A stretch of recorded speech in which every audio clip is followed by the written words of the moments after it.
महाराजनी जय। सत्य सनातन सती धर्मनी जय। सदगुरु श्री लालजी महाराजनी जय। सदगुरु निरांत महाराजनी जय। पधारेला हरि गुरु संतनी प्रथम नमो गुरुदेवने जेणे आप्यो निज ज्ञान ज्ञाने गोविंद ओळख्या टળી ગયો દે તણું અભિમાન તરોવર સરોવર સંત જનને सोता वर्षे में परमार्थ ने काजे वालो धरिया चारो देश। तो गुरु गोविंद दोनों खड़ा किसी को लागो में पाए बलहारी गुरु देव के गोविंदियो बतलाय गोविंदियो बतलाय सदगुरु महाराजनी। પેલા આપણે જે કાંઈ વાણી બોલી ને વાણી અને આપણે આગળ સોંપડી હોય છતાંય સાલમાં જો ભૂલ પડતી હોય શબ્દનો અર્થનો અનર્થ થતો હોય ત્યાં સુધી આપણે જે મન અને બુદ્ધિ ઉપર પ્રયત્ન કરીએ છીએ, સુરતા ઉપર નથી આવતી. સુરતા જો જાગી ગયો હોય તો એ શબ્દથી આગી ખહે નહીં. કોઈ પણ વાણી હોય એમાં પોતાની બનાવેલી હોય, પોતાની લખેલી હોય છે, પણ સુરતાથી જે શબ્દ આવેલો હોય એ કોઈ દે ખહે નહીં. પછી બીજી એવી વાત છે કે આમનામાં આવો ને આવો આપણો સમયગાળો વયો જાય છે. હજી આપણે અભ્યાસે હાલ્યા નથી, કારણ કે ગુરુએ પંથ બતાવ્યો છે પણ એમાં કોઈ પુરુષાર્થ થતો નથી. એમ તો અભ્યાસ કેમ થાય? અભ્યાસ થયા પછી સ્વયંનો પોતાનો અનુભવ થાય કે ખરેખર હું કોણ છું. અભ્યાસ ક્યારે થાય છે કે પોતાની વૃત્તિ જ્યારે પોતાની તરફ વળી જાય છે તો એ અભ્યાસ થાય. ત્યાં સુધી અભ્યાસ ન થાય. એમ ગુરુનો ઉપદેશ શું છે આપણને એ પહેલા સમજો. ગુરુનો ઉપદેશ એટલે છેલ્લી કક્ષાની વાત આપણને કરે છે, એટલે પરમાત્માનો સાક્ષાત્કાર થઈ જાય. જ્ઞાન આત્મા અને ઈશ્વરનો જેને સાક્ષાત્કાર થઈ જાય ગુરુનો ઉપદેશ છે. હવે પછી એમાં કાંઈ ઘડમથલ રહેતી નથી. એમ કોઈ પરપંચો રહેતા નથી. જે છે એ જેવું છે એવું આપણે ઓળખાવી દીધું. પોતાના નિજ સ્વરૂપને જેને ભાન કરાયું હોય પછી એને પરમાત્માનું રટણ ક્યાં કરવાનું રહ્યું છે? આતમ સૌ કો કરે પણ આતમ ના જાણે કોઈ. આતમ વિનાના કોટી કોટીને મોવાયતા કયા પંડિતમાં હોય.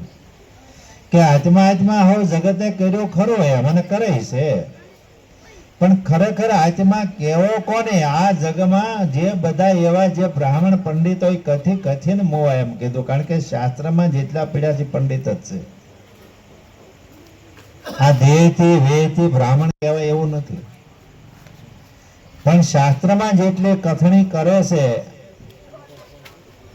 એ પંડિત ભૈયા કીધા છે. એટલે શાસ્ત્રનો અહીંયા કઈ જોર હાલે એવું નથી. એમ તમારું જે સ્વરૂપ છે એમાં કોઈ શાસ્ત્રો, વેદો, ગ્રંથો, પુરાણો, ઉપનિષદો, બાઇબલો કે કુરાન પણ કાંઈ હાલે એવું છે નહીં. એ તો તમારાથી રચના થયેલી લખાણેલી વસ્તુ છે. જેને તમે અક્ષર લઈને અને આની સાપણી કરી, જે અક્ષરમાં આવ્યો છે, શર અક્ષરથી પર જે સદગુરુનો ઉપદેશ છે એ શર કે અક્ષરમાં આવતો નથી. શર કહેતા આ મનુષ્ય દેહ થાય છે, અને આવો ઉત્તમ મનુષ્ય દેહ, જે ઉત્તમ કરણી કરવા માટે આપણને આવું સાધન મળ્યું છે. હવે ખબર નહીં આ કેમ કરે કે ગમ વગરના નર કરે, ગુલામી ઉજળ દેશમાં જાય. આવો સંતોના દેશમાં એ તો મળાશે જીવન થાય છે કે એક વખત સદગુરુના શરણે જાઓ, 10મી ભક્તિ કરો તો એ ક્ષણે ભવ પાર ઉતરી જાય છે. હવે જે ગુરુના શરણે ગયા છે, જે બૌદ્ધિક છે, એમાંય કોઈ પરિવર્તન નહીં, તો આપણું હજી ક્યાં હાલે છે એ આપણે વિચારો નહીં. આપણું મન અને બુદ્ધિ છે ને એ સંસળ છે, અને મન બુદ્ધિ જ્યાં સુધી સંસળ છે ત્યાં સુધી ચિત્તનો કોઈ પણ વિચાર થાય નહીં. આ ચિત્તની વૃત્તિ બધી હજી નબળી પડી છે. ગંગાબાઈ એવું કીધું કે ચિત્તની વૃત્તિ જેની સદાય નિર્મળ હોય એ ભજની પુરુષ કહેવાય, એ ભજનનો આહાર કરી શકે છે. ચિત્તની વૃત્તિ સદાય નિર્મળ હોવી જોઈએ. ચિત્ત એટલે સીધા આકાશ થઈ ગયો, આકાશમાં કોઈ પણ કાંઈ પણ લીટો નહીં પડે. આ બધી હદ છે તો ક્યાં ઊંધી છે? વાદળ ઊંધી છે. વાદળીની અંદર વાદળા સવાય છે, વીજળી થાય છે, સૂર્ય ચંદ્ર અને તારા એ વાદળ ઊંધીની હદ છે, પણ આકાશમાં કાંઈ છે નહીં. એવું તમારું જે નીચ સ્વરૂપ છે એમાં કાંઈ થયું નથી, થવાનું નથી, પણ થાય છે નહીં. એવું પોતાનું સ્વરૂપ છે. આપણને ગુરુ એ શાન કરે છે કે ખરેખર તું કોણ છો, એમ ક્યાંથી આવ્યો છો, ક્યાં જવાનો, શું કરવા આવ્યો, શું કરી રહ્યો છો, શું કરીને તારે ક્યાં જવું છે. આ રસ્તો જો મળે ને તો આ જગતમાં લૂંટાતા કોટાતા તો બંધ થવા એવું છે, નકર નથી. આપણે ઘણી ઈચ્છાઓ થાય છે એટલે આપણે દેવ મંદિરે બધે જઈ પ્રાથમિકતાની ભક્તિ કરી, નવદા ભક્તિ કરી છે, પણ એમાં કોઈ આપણને ઈચ્છાઓ પડી છે કે ભાઈ હું આ કરું તો મારું આમ થઈ જાય, હું આ કરું તો મારું આમ થઈ જાય, હું આમ કરું તો આમ. પણ આપણે અંદર ચિત્તમાં પડેલું જે છુપાયેલું કર્મ છે એ નક્કી ન થવા દે, ક્યાંય ન નક્કી થવા દે. કર્મ બાંધ્યું છે એમ, અને આ મનુષ્ય દેહ મળ્યા પછી કર્મ છે એટલે ઉત્તમ કરણી કરવા માટે મળેલો છે. એટલે જે કર્મ છે એને ધોવા માટે મળેલો છે આવો મનુષ્ય દેહ છે. એના બદલે કર્મના પોટલા બાંધ્યા. તમે જ્યાં જ્યાં જોવો છો, જ્યાં જ્યાં તમારી દ્રષ્ટિ જાય છે ત્યાં કર્મ બુવો છે.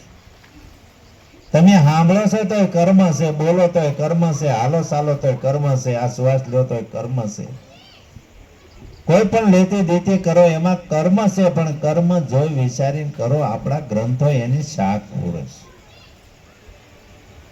ગ્રંથ કોને કહેવાય? જે પવિત્રમાં પવિત્ર છે, જે શિવ પુરાણ છે, રામાયણ ચરિત્ર માનવ છે, ભાગવત ગીતા છે, એ ગ્રંથ કહેવાય. એની અંદર આધ્યાત્મનો સાર ભરેલો છે. આધ્યાત્મની જે વાત હોય એ આપણે આ નવદા ભક્તિ માંથી ઉઠવાનો કોઈ પણ ઇશારો કરે છે. તો એ આપણે સમજાતું નથી, કારણ કે વિચાર આપણો ન્યા છે જ નહીં, આપણી વૃત્તિ ન્યા લાગી જ નથી. એટલે નવદા ભક્તિમાં નિવડો નહીં આવે, દસમે હરિ દર્શાય. જો ખરેખર આ જન્મે આત્માને ઈશ્વરનો સાક્ષાત્કાર કરવો તો હાચા સદગુરુના શરણે વિયા જજો. કોઈ હાચા સંતોનું શરણું સ્વીકારી લેજો. અને અહીંયા કોઈ લેતી દેતીનો વ્યવહાર રહેતો નથી, કારણ કે જ્યાં જ્યાં લેવાય છે દેવાય છે એ તો બંધનોની હાકળો પડી છે. આપણે દેતા હોય અને સામે કોઈ લેતું હોય તો દેવાવાળો લેવાવાળો બે બંધાઈ જાય છે. એની આપણને ગમ નથી રહેતી. આવો વિચાર જ્યારે પોતાનો પ્રગટ થાય, અંતરમાંથી જ્યારે આવી ભાવનાઓ જાગે તો એને પરમાત્માનું દર્શન થાય, નહીતર ન થાય. માણસ જેવો માણસ હોય અને માણસને આપણે એવું અત્યારે આમ નજર કરીને કહેવા જઈએ કે ભાઈ તમે માણસ હો તો હાથ પાડે છે, પણ ખરેખર રીતે એવી છે કે ભાઈ તમે કેવી રીતે માણસ હો તો ખબર નથી. ને આ પહેલો અંધારો આપણામાં પડ્યો છે અને આપણે આપણી જાતને એક માણસ સમજીશ નથી. માણસ આપણી પાસે એવો વિવેક નથી, એવી સમજણ નથી એવું આપણું જીવન પવિત્ર ચારિત્ર નથી એમ. આપણે કોઈ પણ શુદ્ધતા મનની નથી. તો એને કેવી રીતે માણસ કહેવાય એમ? હવે જો માણસ હોય અને માણસ હોય માણસનું કાર્ય કરે. આ માનવ લોક એક એવો છે કે બધી જરૂર માણસને પડીશ. આપણે આ મકાનની, ગાડીની, બંગલાની, પૈસાની, સુખ સાહેબીની, વસ્ત્રની, આ બધી જરૂર માણસને પડીશ. ભક્તિ માણસને જરૂર પડી, શાસ્ત્રની માણસને જરૂર પડી, મૂર્તિને માણસની જરૂર પડી, મંદિરે માણસની જરૂર પડી. આ બધી માણસને જરૂર પડી. અને માણસ પાછો ન્યા પતિત પાવન થવા માટે અનેક પ્રયત્ન કરે. એટલે કીધું છે કે જેમ જેમ જીવ છૂટવાનો ઉધમ કરે એમ બમણો બંધા જાય, આપમેળે છૂટે નહીં, છોડાવે સદગુરુ રાય. ગમે એટલી કથણી કરીએ પણ એમાં માર્ગ ન જડે એમ, કોઈ હુજ ન આવે આપણા. તો એના માટે શું કરવું જોઈએ? એટલે તમે માણસ છો અને માણસ જેવો કોઈ નુગરો ખરો? જો આ ઘરે ઘરે આપણે ગમે ત્યાં તપાસ કરો, હવે રોતા જ હોય. બધું રોવે જ છે એમ. કોઈને કાંઈ ની કાંઈ પણ અગવડ ઊભી. માણસે કોઈ એવું નથી કીધું ભાઈ નાના મારે હારું. આમ પૂછો વ્યવહાર એટલે એમ કે ભાઈ હારું છે, પણ ખરેખર હારું ક્યાં છે એ ખબર નથી. પોતાના જીવનમાં, પોતાના મનમાં, પોતાના તનમાં કઈ હારું શાંતિ છે નહીં. તો હારું કેમ કહેવાય? આવડું નાખ દે, આ પિન નાખ દે. એનાથી જ આમાં ચેલ ગયા છે. સેલ ગયા સેલ. એટલે એ જીવન ક્યાં લઈ જવું આપણે?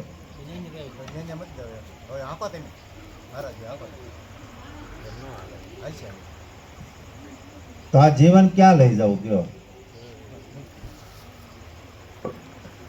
જન્મ કાળ આજી જે મૃત્યુ છે એ પહેલાનો પ્રસ્તાવ. જો આ એક ટેવ હાવ ખોટી છે. સત્સંગ હોય ત્યારે આ વસ્તુ નહીં કરવાની. પહેલે મેં કીધી આપણે ના પડે. આ બધું તમે વાણી બોલતા ને તાર કરી નાખાય. આ સત્સંગની ધારા તોડે. મુખ્ય બસ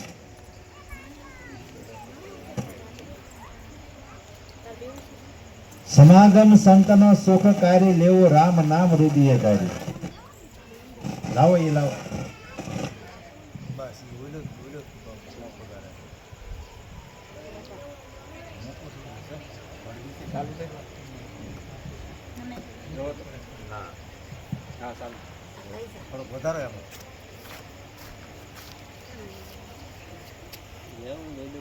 જીવન ક્યાં જીવવું છે આપણે? જીવનની રીત ક્યાં છે?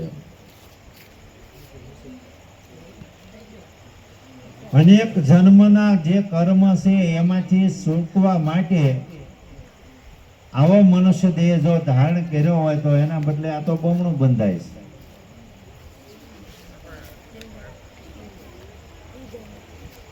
કોઈના જીવનમાં ક્યાંય શાંતિ ખરી એમ? ગુરુ નથી કર્યા એનું નથી, ગુરુ કર્યા એને શાંતિ ખરી? આ મનુષ્ય ભાવ જાતો જ નથી, છૂટતો નથી આ મનુષ્ય ભાવ એમ. એનું કારણ છે આપણું લક્ષ્ય નથી બંધાવું.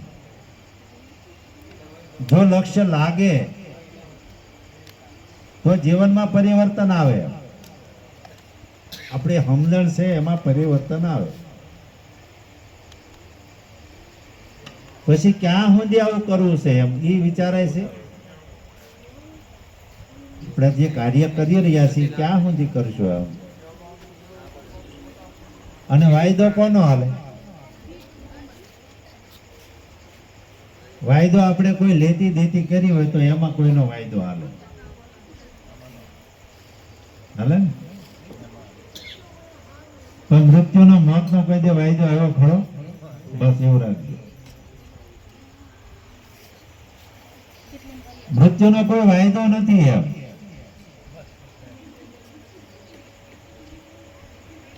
એટલે જો કાંઈ જે કરવો તો સમજીને સત્સંગ કરવો. રૂમાલ રાખો.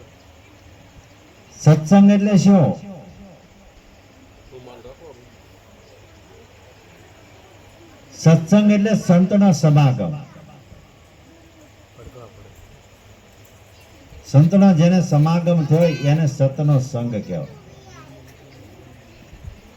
સતનો સંગ થયા પછી એમાં કોઈ મિજાશ નથી રહેતી, એટલે કોઈ મેલાશ ન રહે. જેનું મન ગળી ગયું હોય, નિર્મળ થઈ ગયું હોય, તો સંતનો સંગ સાચો.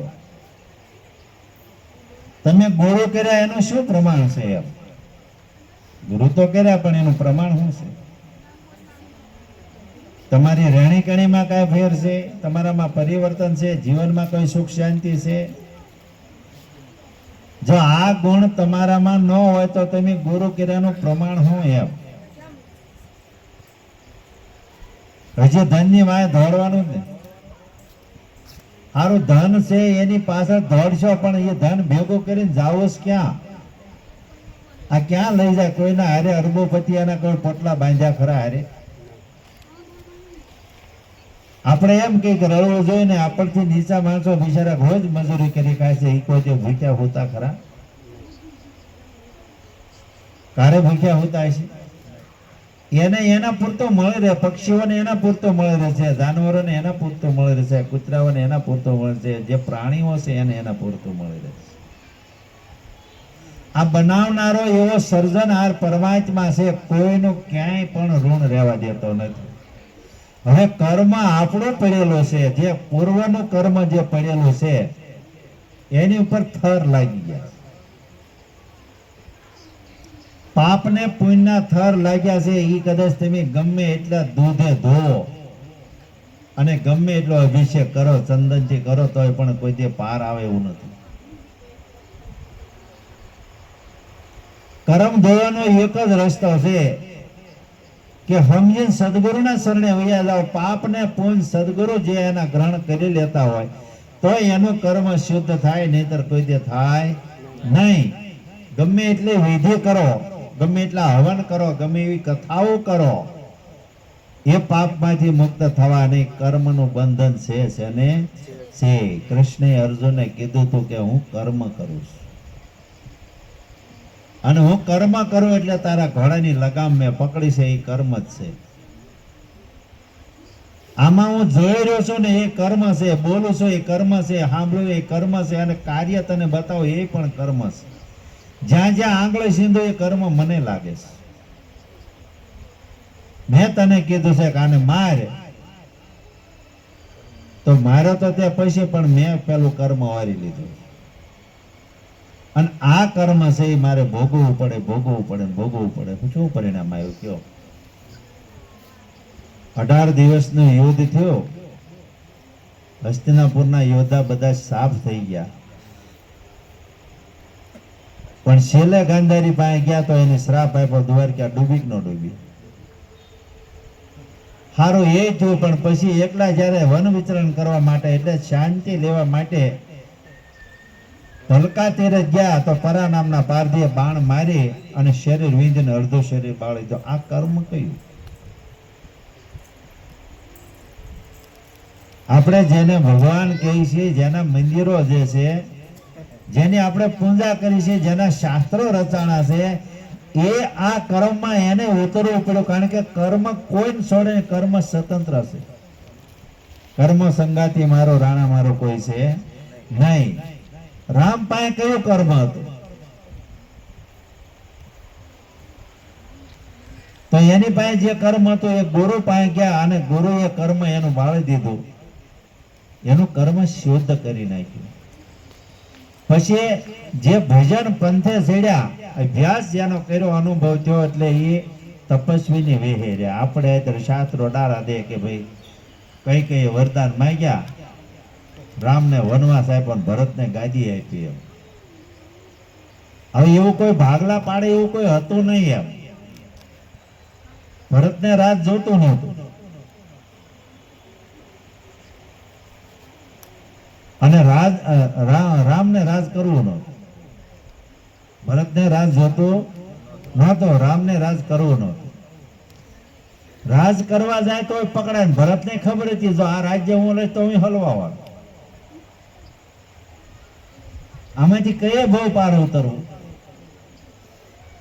એવો મનુષ્ય દેહ જેને મળ્યો છે એ જે ગુરુની શાન સમજી ગયા છે ત્યાંથી તુરંત એ છૂટા પડી ગયા, વિખૂટા પડી ગયા.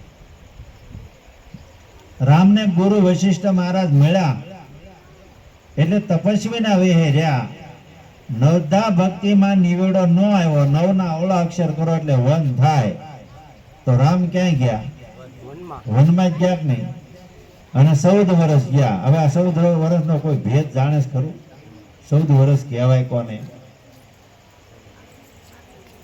14 વર્ષ આમાં આમાં વનવાસ ભોગવેલો છે. આ મોટું વન છે. આમાં તપસ્વીની વેહે રહ્યા છે. વન એટલે કયું? જો 5 જ્ઞાન ઇન્દ્રિયો છે, 5 કર્મ ઇન્દ્રિયો, 4 અંતકરણ પડ્યા. આ ધન ભેગું કરો એટલે 14 થાય છે. તો પહેલી 5 જ્ઞાન ઇન્દ્રિયો છે, શબ્દ, સ્પર્શ, રસ, રૂપ અને ગંધ. બીજી કર્મ ઇન્દ્રિયો છે, હે અર્જુન, જે આંખથી દેખાય છે, કાનથી સાંભળાય છે, મુખથી બોલાય છે, હાથથી લેતી દેતી થાય અને પગથી હલાય ચલાય. આ કર્મ છે. 4 અંતકરણ પડ્યો છે. જ્યાં સુધી મન અને બુદ્ધિનો થર લાગ્યો છે ને ત્યાં સુધી મન છે એનું આવરણ વિવરણ ઉભું થાય, બુદ્ધિ એનું નિરાકરણ કરે છે અને ચિત્તમાં લોસો ભેગો થાય, ત્યાં અહંકાર ઉભો થાય કે અમારું મકાન છે ને અમારી ગાડી છે ને અમે આ રાખ્યું છે ને. આવું બધું થાય.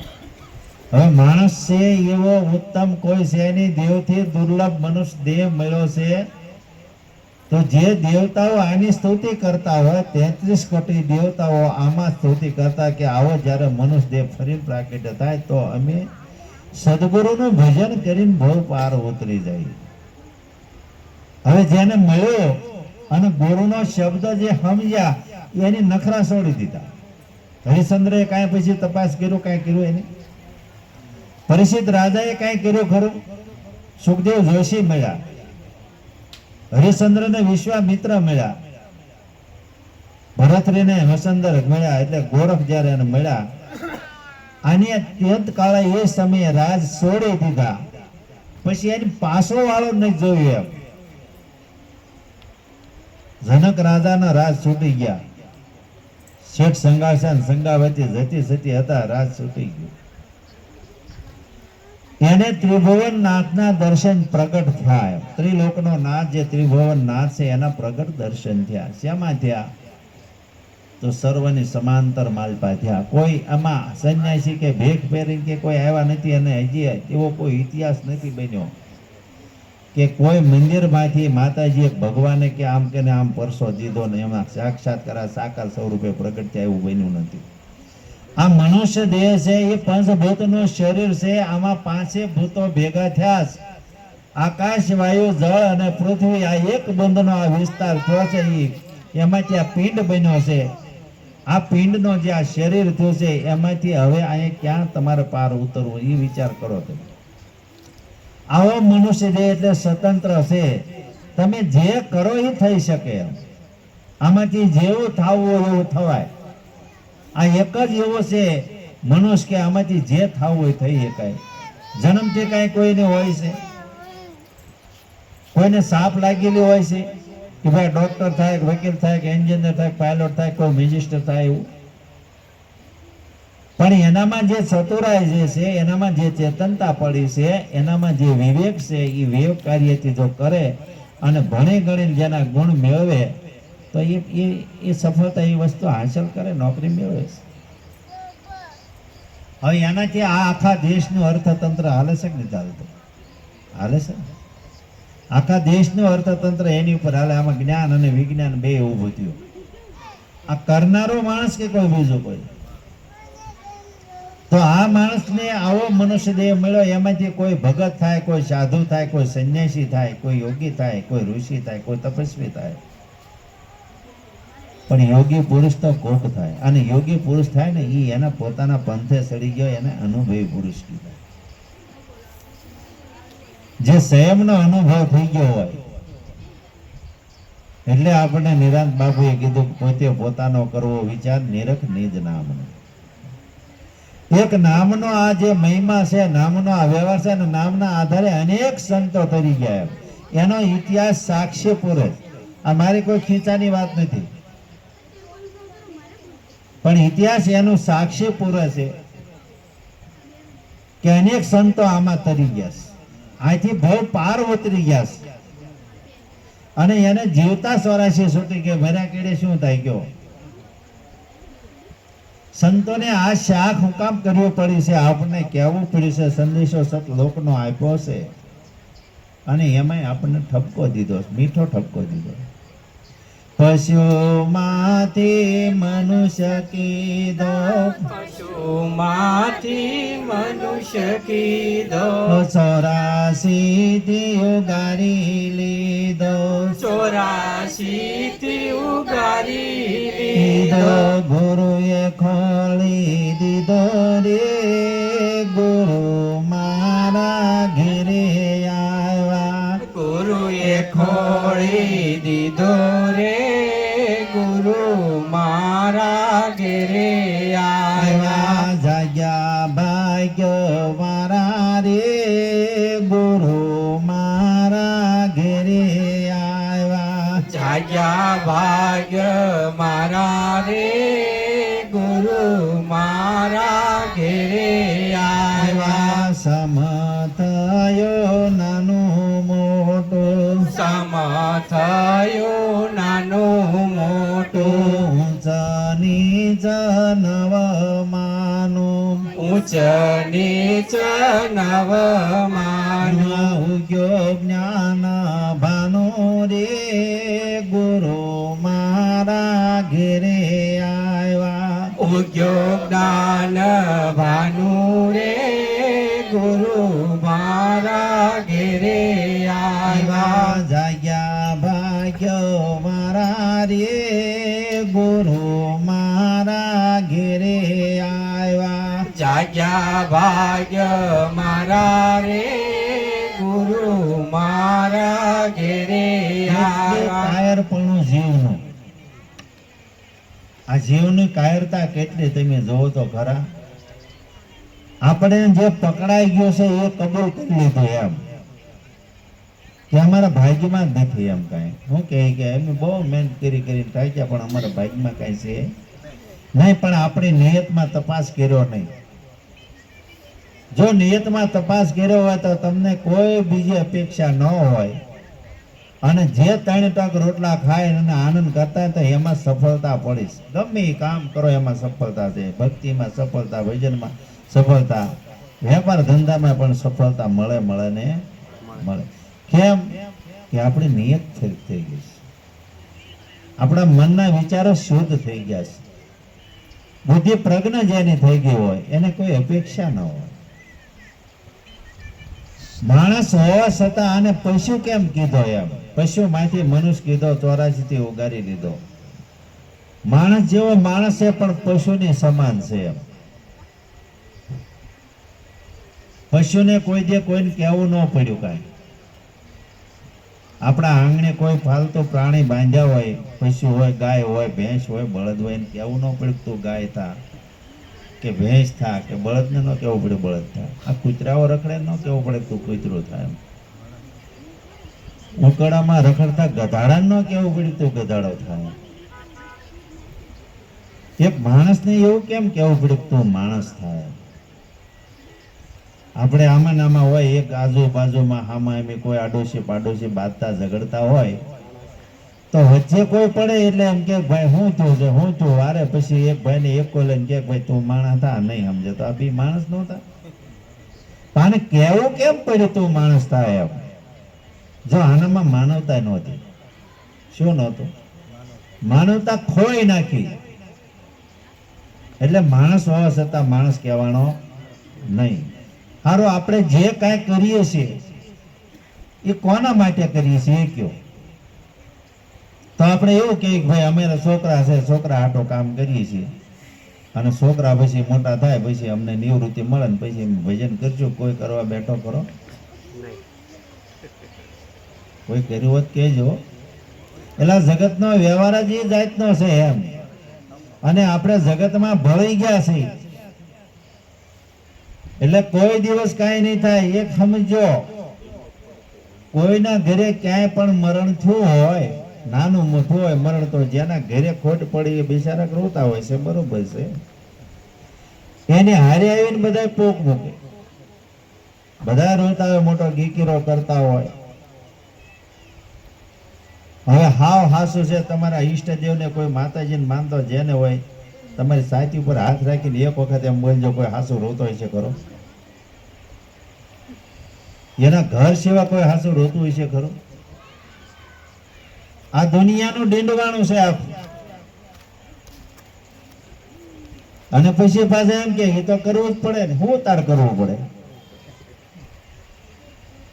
આ શાસ્ત્રના જે વ્યવહાર બાંધ્યા, જગતના જે વ્યવહાર બાંધ્યા, કે એ તો કરવું જ પડે, શું કરવું પડે કપા? એટલે આપણી પાસે કાંઈ નથી, ઘર બાળ તીરથ કરવાના. થોડુંક વિચારો તો ખરા. આપણે પોતે જ આપણે દુઃખી થાય છે એમ. આપણે ના સમજણથી આ બધું દુઃખ ઊભું થાય છે, આપણે દુઃખ વાળી છે, કારણ કે કર્મ નબળું છે. આપણે જે કાંઈ કરણી કરીએ છીએ નબળી પડી છે, અને એ જ કર્મ આડો આવીને ઊભો રહે. જાત્રા કરે એનો કોઈ વાંધો નહીં, પણ જાત્રા કરીને આવીને કોણ પાવન થયું એ કયો? કોના જીવનમાં પરિવર્તન આવ્યું? કોને શાંતિ થઈ ગઈ? કે ભાઈ આપણી જિંદગીમાં કાંઈ નહોતું, પણ એક મહિનાની 2 મહિનાની જાત્રા કરીને આવ્યા, તો હવે એનામાં પરિવર્તન આવવું જોઈએ, એનામાં વિવેક આવવો જોઈએ, એની વાણી સુધરી જવી જોઈએ, એના જીવનમાં આખો ફારફેર પરિવર્તન થઈ જવું હોય. ભાઈ વહુ હોય કે હા હોય, ગમે એ હોય, તો આ કાંઈ હશે ખરું? આ બન્યું છે ખરું ક્યાંય? એમ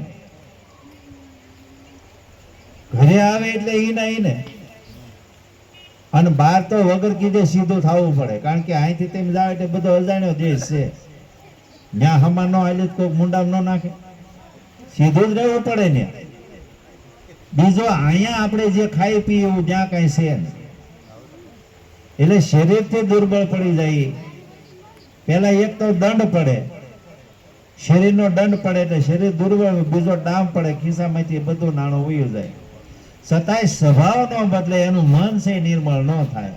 ગંગાજીમાં નાય, ધોવકા મારે, લોટે લોટે પાણી વધતી જાય, પણ એમાં કોઈ કાંઈ પણ પરિવર્તન ન આવ્યું, એમ કાંઈ ન થયું એમ. તો આ દંડ ને દામ બે ન થયા. એટલે માણસ તો જાત્રા કોને કરવી પડે? માણસ ને કોઈ બીજાને? હે, આ સોસાયટી માંથી બસ જતી હોય તો સોસાયટીમાં કૂતરા રખડીને કારે કીધું 2 સીટ અમારી લખાવજો. હે, તમે જાઓ, તમે સો તો એ વફાદારી કરે, તમે નહીં હો તો એ વફાદારી જ કરશે. એને કઈ જરૂર પડે ખરી? માણસની વૃત્તિ છે એ ક્યાં છે? જે વિષયમાં પડેલી છે, જે વાતના ભોગમાં વિલાસમાં પડેલું છે, ત્યાંથી ઉઠી ન શકે. એક કુંભાર ભગત હતા ભગત માણા, ભજની પુરુષ હતા, અને એના ગુરુનો એક આશ્રમ હતો. એટલે અમાહે ત્યાં ભજન થાય, અને આ ભગત જાય એટલે હવે ત્યાં બધા સંતો એને સા પાણી પાયા કરે ને આનંદ કરે બિચારા. એમાં થોડુંક મોડું થયું, અને થોડુંક ભજનમાં સાંજે પછી મોડું થઈ ગયું, એટલે લગભગ 1:30-2 વાગી ગયા છે. 1 વાગે ભજન પૂરા થયા. ભગતે કીધું બધા ઠામડા બામડા ધોઈને પછી ઘરે જાઓ, ને હવરમાં મારે જ કરવાનું છે. એટલે 1:30-2 વાગી ગયા, અને આવો ચોમાહાનો સમય. એટલે ગુરુએ કીધું કે ભાઈ તું અહીંયા રોકાઈ જા, તાર જાવું નથી. તો કે ના ના ગુરુજી, હું ઘરે જાઉં, છોકરા રેઢા છે અને બીતા હોય. હવે જ્યાં સુધી ભજનમાં હતો ત્યાં સુધી બાઈ કે છોકરું કઈ હતું નહીં. ભજન પૂરું એટલે ઓલું નીંદ ને ભૂતળું આવ્યું કે મને જવા દો, કે ભાઈ હુઈ જાને. હવે બધા 1:30-2 વાગ્યા તો હવ ની ઊંઘમાં હોતા હોય, અને તને એવું થાય વહેલો જાગીને વયો જાય છે. કે વાત હાચી છે, પણ જાગ્યા હોય શિવાળું ઘર છે, છોકરા રોવે, અને મેં કીધું છે પાછું હું આવી છે. ગુરુ કે જા. વયો આવતો હતો, અને મેઘલી રાત સરજાણી મુશળધાર વરસાદ પડ્યો. હવે ક્યાં જવું? એક મોટું જબર ઝાડું હતું, અને એમ થયું કે આને હોથે વયો જાવ. વરસાદ વયો જાય પછી અહીંથી હાલતો થાય, જ્યાં હોય ત્યાં જાવ, જો જ્યાં ગધેડો ઉભો તો નાખ્યું પાટું. આખો રડબડ થઈ ગયો, પાછો ગયો ને પછી વિચાર કર્યો કે આ હાલતે ઘરે જાય તો છોકરા હમું પી દે. તો કે હવે હું કરું, એની ને એની વિચાર કર્યો, લાય પાછો આશ્રમે જાઓ. ત્યાં જઈને પાછો 2:30 વાગ્યા ખટખટાયું, ગુરુજી કોણ કે ઉગાડો. હું હકો ઉગાડ્યું. એટલે ગુરુએ કીધું કે આ કેમ આમ થયું?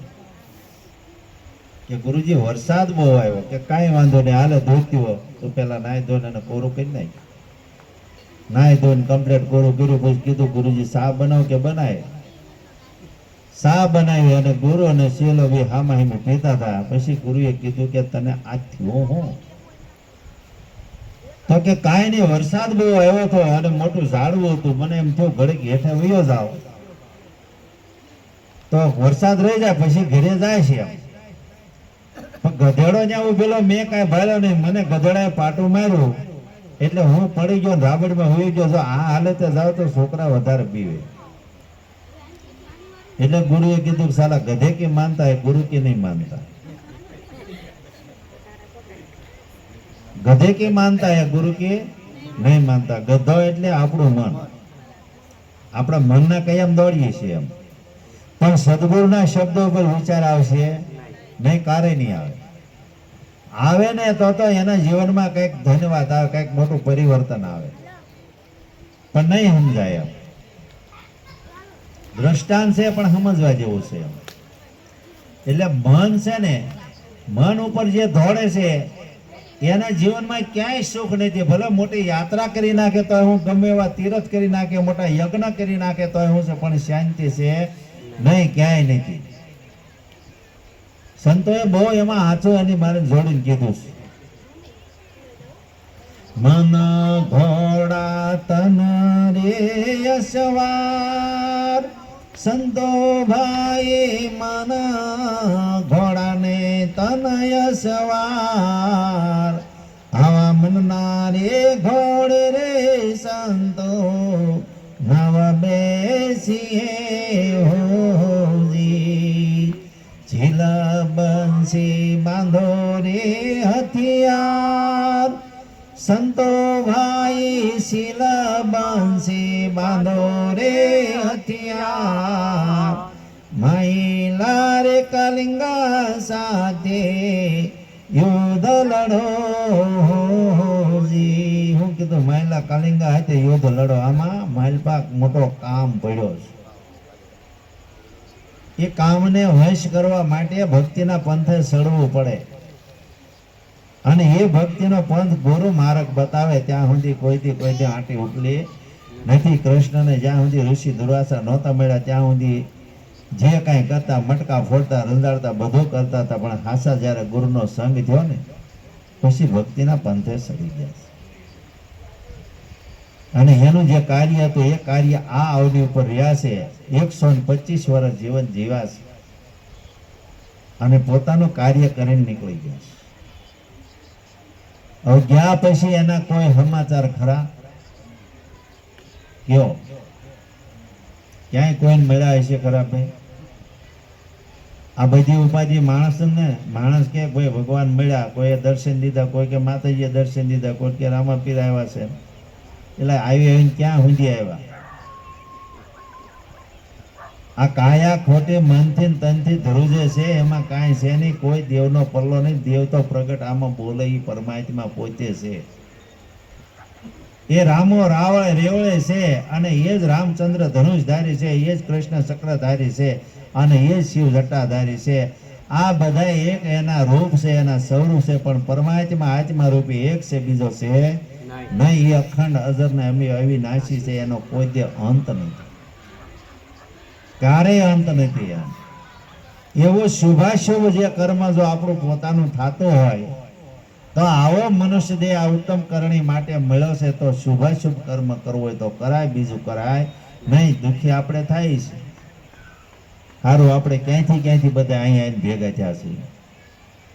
તમે કોકને પૂછો તો ક્યાં ક્યાં જિલ્લો ને ક્યાં ક્યાં તાલુકો ને ક્યાં ક્યાં બધું લાગતો, કોઈને એકબીજાની ઓળખાણી ન હોય. આની પ્રભુની કૃપા નહીં તો આ બીજું શું કહેવાય? કયો છે આટલી બધી પરમ શાંતિ છે, આપણે બેઠા છીએ આનંદથી સત્સંગ ભજન કરીએ છીએ. આ ભક્તનો પંથ છે કે બીજો કાંઈ? સારું, અત્યારે આપણે કે બધા ગામડા હોય તો આમાં કોઈ નવરું હોય ખરું? કોઈ રે નવરા? એક ગઢા દાદા હોય ને તો હાથમાં લાકડી આપે કે જાવ ઢોર સારીજો, કેનો હોય? ડોશીમાં હોય કે છોકરા રાખજો. હવના કામ હવને ફાંપેલા હોય છે, કોઈ નવરું રહેતું નથી. અને એ સમયમાં જે બધું કાર્ય હતું પણ બહુ જીવનમાં શાંતિ હતી. એકબીજાની કોઈની ઉપર એવો ઈર્ષ્યા ભાવ નહોતો અને બધા એકબીજાના દુઃખમાં ભાગ લેતા. કોઈ માણસને જીવનમાં કાંઈ ઘટ પડતી હોય તો ફાળિયાને શેડે અને કાં હુંડલામાં બાજરો લઈને ત્યાં ઠલી આવતા, કાલે બાપા છોકરાને ખવડાવજો. એની કોઈ માંગણી નહોતી એમ. અને એથી આગળ હાલો તો આપણા દેશની અંદર 350 વર્ષ રાજ્ય અંગ્રેજોએ કરેલું છે આની માથે. અને જે રાજાશાહી હતી એમાં આપણને 2 સજા મળતી હતી. એક તો કર રાજાના ભરવા પડતા હતા અને બીજું વેઠ અંગ્રેજોની કરવી પડતી હતી. અને તેથી આપણા પુરખો જે હતા, આપણા બાપાના બાપા 6 થી 7મી પેઢીએ જે કઈ હોય એ તેથી બેઠા બેઠા એટલું ખાલી કહેતા કે હે કુદરત, અમારી પરજાનું હારો કરજે. એનું માગ્યું જ નહોતું. તો એ આપણને જો આ ફળ મળ્યું, આ આશીર્વાદ આપણને મળ્યા છે, આપણે સુખ ભોગવી છે. અને આવો અવસર મળ્યો હોય, કળજુગ એટલે શું એમ? એક કળવા જેવો આ યોગ છે. આમાં જો કળવું તો એક શું છે કે પોતાનું એક નામ જાણી લેવું, ખરેખર આ નામ કયું છે. આ દેહના નામેથી હવ ઓળખાય છે, પણ એની અંદર નામ રમી રહ્યો એ નામની વાત સંતોએ કરી છે. એ નામ અજન્મા છે અને અજર અમન એવી છે, હતું છે અને રહેવાનું. આ શરીર નહીં હોય તો નામ રહેવાનું છે, તોય છે, અને નહોતું તો હતું ને હતું. આની વાત કરી છે. આ જે નામ છે કયું છે? એ નામ એમાં બેહવાનું કીધું. નિરાંત નૌકા નામ કે તામે બેઠી આય, પાર પહોંચાડે પલકમાં ફીર ગોથાનો. એક નામનું એવું નાવડું છે, એમાં બેહી જાવ ને બાપા. તમે કોની વાટ જો, કોની વિલંબ કરો છો? અને શું તમને ભક્તિ કરવી એમાં શરમ લાગે? હે, ભક્તિના ભેદ છે જાજા વિરાજી મારા, ભક્તિના ભેદ છે જાજા. શું કરે આમાં બ્રહ્મવાદી? આના કરે એના શું કારા? આ ભક્તિના ભેદ છે જાજા. નિરાંત મહારાજ કે ભક્તિ કરો પણ ભેદ બહુ છે. ભેદ જ્યાં સુધી આમાંથી છૂટે નહીં ત્યાં સુધી આમાંથી પાર પમાય એવું નથી. અને સત્સંગમાં જોજો, તમારે સાચા સત્સંગમાં કોઈ દે ગળદી નહીં થાય. હા, અહીંયા આગળ કોઈક બહુ રૂપિયા આવ્યા હોય કે બીજું કંઈક રમાતું હોય ને નાટક હોય, તમારે ધમધમાટી બોલતી હોય, એમાં બધાને મનોરંજન જોઈ છે એમ, પણ પોતામાં સુખ જોતું નથી. મનોરંજન તો હોય ત્યાં સુધી આપણું મન સ્થિર લાગે છે, પણ પછી મનોરંજન ગયા પછી પાછો એમાં બમણો વિષય લાગે છે. આવા મનના રોગ બહુ ભારી છે એમ. હવે મન છે ક્યાં કોને કહેવાય એની આપણને ખબર નથી. શાસ્ત્રમાં લખી દીધું છે, બરોબર છે. અને સંતોએ કીધું મન વડે જગ જે કાંઈ મન વડે સંસાર છે, મન મળી જાય મનમાં તો થઈ ગયો બેડો પાર છે. હવે આ મન છે એ શું છે? જેના મનમાં પોતે ત્યાં સુધી તપાસ ન કરે ત્યાં સુધી ખબર ક્યાંની પડે? ખરી. અને જાણે છે એવો પાછો, કારણ કે આને જે આંકનારો જે છે ને એ જાણે છે. આપણે કોઈ પણ વસ્તુ લેવી હોય ને તો આમાં પેલો સંકેત મળે, ન લેવાય એમ. પણ મન ઉપર વાર થાય જે હડપ કરી લે, લઈ લે. કેવું કર્મ બાંધ્યું? બંધાણું ન બંધાણું? હે, કોઈ આપણને વસ્તુ આપી હોય એ પ્રેમથી આપી, એ બરોબર છે. પણ કોઈનું હોય અને ભાળીને આપણે ઝૂંટવી લઈએ તો એ કરાય ખરું? તો આ જીવની શું જાત છે? જીવની જાત છે રળવું, ખપવું, ભેગું કરવું. એમ ઈથી ન મળે માગી લેવું, ન મળે તો ઈથી છેતરવું, ઈથી ન મળે ચોરી લેવું, પણ ભેગું કરવું કરવું ને કરવું.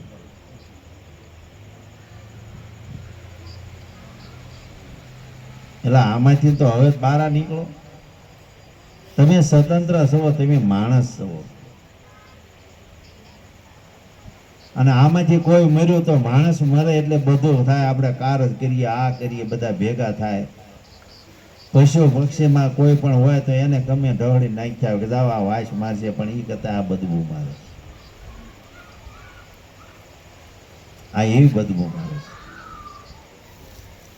તો માણસનું બધું કાર જ કરી નાખે છે.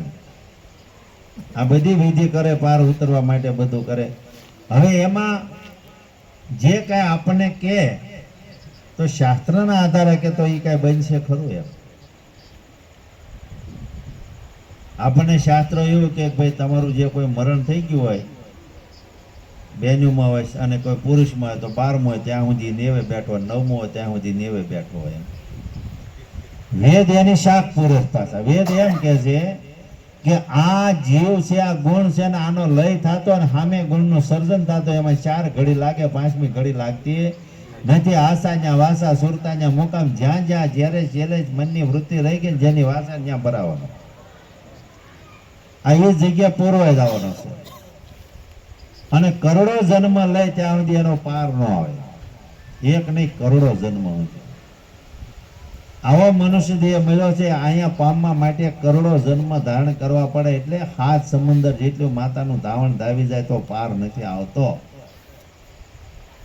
એક નહીં 7 દરિયા જેટલા.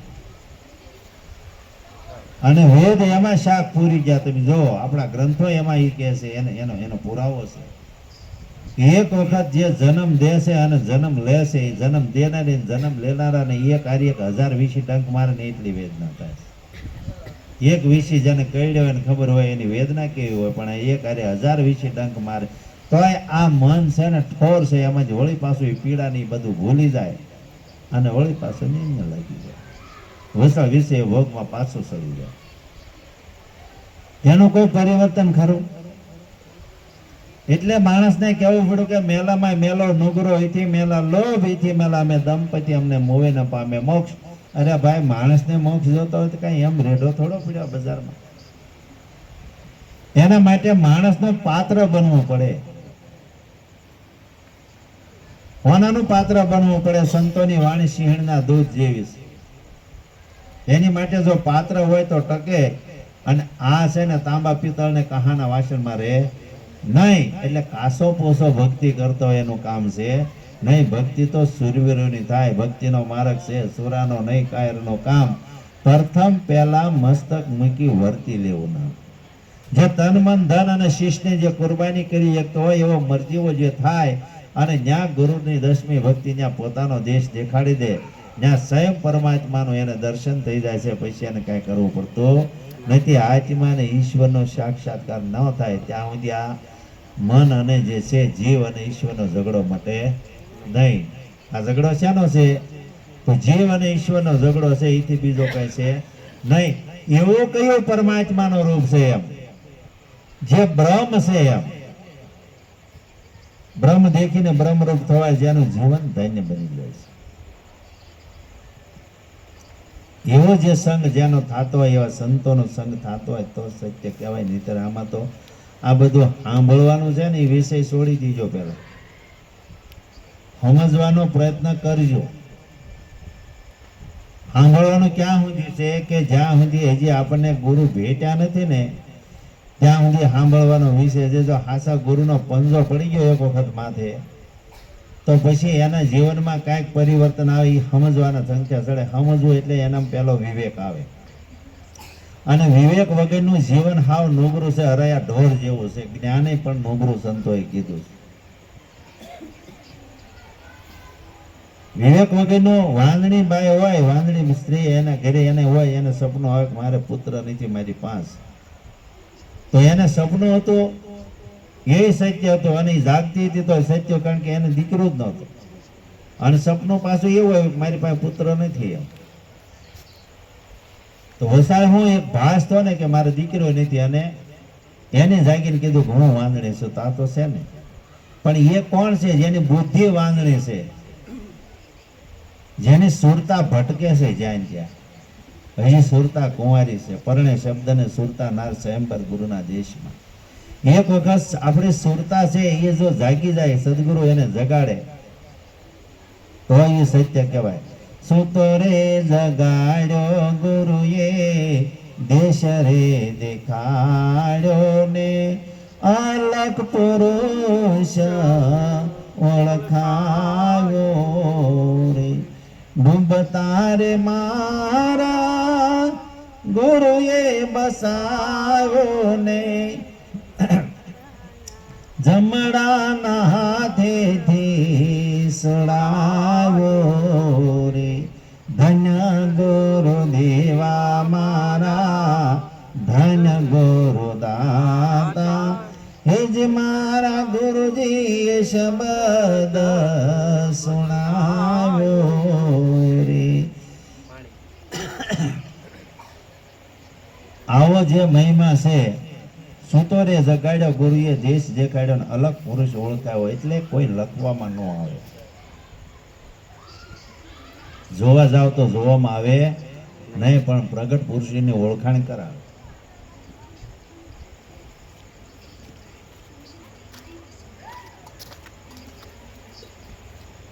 જેની ઓળખાણ થઈ હોય પછી એની પાસે ઈશ્વરીય ભક્તિ નથી રહેતી, એ પોતે ઈશ્વર સ્વરૂપ થઈ જાય છે. ઈશ્વરીય ભક્તિ રહે નહીં, એટલે આપણને જે ઈશ્વરની અંદર, ભગવાનની અંદર જે ઈચ્છાઓ પડી છે ને ન રહે. આ મનુષ્ય દેહ છે એ ભગવાન દેહ છે, અને આ મનુષ્ય દેહ પંચભૂતના શરીરે જ આમાંથી બધા થયા. હમણાં મેં કીધું ને કે ડોક્ટર, વકીલ, એન્જિનિયર, પાયલોટ, મેજિસ્ટર આમાંથી થવાય છે. એમ કોઈ ભગત, સાધુ આમાંથી, અને ભગવાને આમાં થઈ ગયા. બાપા કૃષ્ણને આપણે વિચારીએ તો 5200 વર્ષ થઈ ગયા, રામચંદ્રજીને 13,700 વર્ષ થઈ ગયા, રામાબીને 750 વર્ષ થઈ ગયા, મીરાબાઈને પણ 750 વર્ષ થઈ ગયા. આ બધાને જે આપણે કહ્યું બુદ્ધ, મહાવીર, પેગમ્બર બધા 900 વર્ષ થઈ ગયા. પણ આપણું તો કાલનું અહીંયા જીવન બતાવે. તમે જોવા કોઈ પણ ક્યાંય કામરે જાય, હાલો દાદા ભગવાનના મંદિરે નથી જતા, આપણે કહેતા હે આપણી જેવા જ હતા કે નહોતા? આજથી 40-50 વર્ષ થઈ ગયા, એમ જોયેલા છે. એ ખુશાલ દાદાને એમ જોયેલા છે. આજે દાદા ભગવાન કહેવાય. એની એ પંથ બતાવ્યો, એ ધર્મ બતાવ્યો, અને એ ધર્મ જે ચાલ્યા એને એના માટે ભગવાન બની ગયા. અને એ પ્રાણાને કઈ આગી હાલી, ઘણી હાલી, બહુ ફેલાણો છે. કારણ કે એમાં